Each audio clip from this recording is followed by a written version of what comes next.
कि सभी लोग उलाहना दे रहे हैं कि हमने पैदल चलना स्वीकार कर लिया और बादशाह अकेला चल रहा है।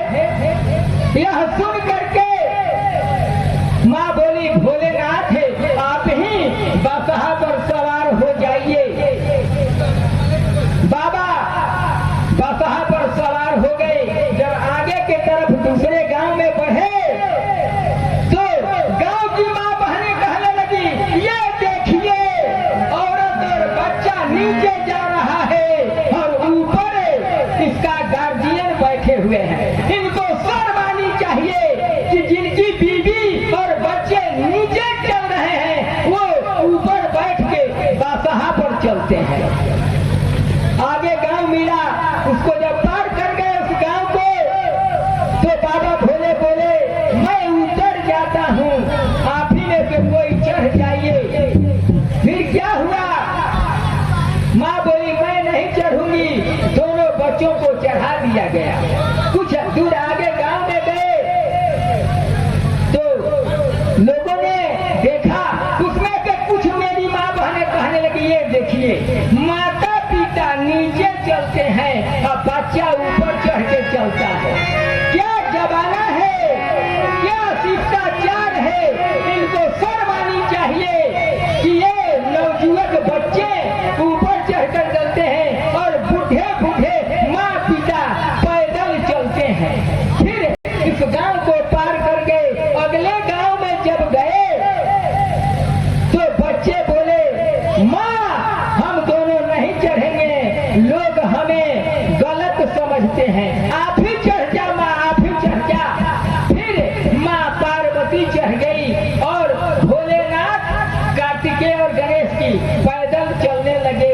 फिर एक अगले गांव में गए, वहाँ की महिलाएं कहने लगी, ये देखिए पत्नी ऊपर बैठी है और उसका पति और बच्चा नीचे चल रहा है। ये कैसी औरत है जिसके अंदर पति के लिए प्रेम नहीं, बच्चों के लिए दया नहीं, स्वयं ऊपर चढ़ के चलती है, पति और बच्चे नीचे चलते हैं।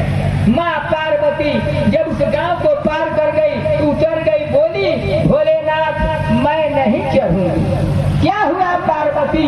तो किसी में भलाई नहीं है। आप चढ़िए तो भी उलाहना, बच्चे चढ़कर चले तो भी उलाहना, मैं चढ़कर चलूं तो भी उलाहना।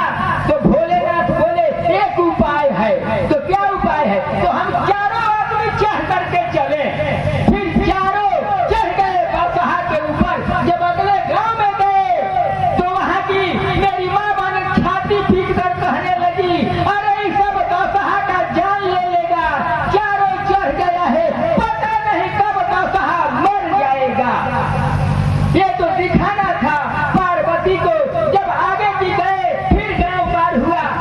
बाबा भोले बोले, पार्वती मैं कहता हूँ कि मेरे जो भक्त होते हैं अटपटे होते हैं। पता नहीं कोई भांग किया है या गांजा, कुछ भी कह देता है, सब सहन करना पड़ता है। क्यों? कि मेरा नाम शिव है और मैं समाज का कल्याण करता हूँ।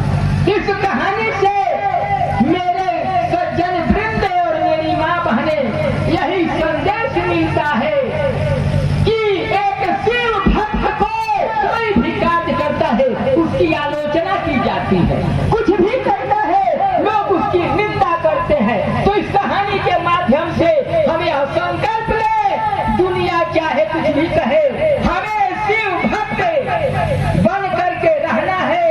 हमें शिव की भक्ति करनी है तो करनी है, चाहे इसके लिए जमाना हमें कुछ भी कहे। कहा जाता है कि हाथी चले बाजार, कुत्ता भूखे हजार।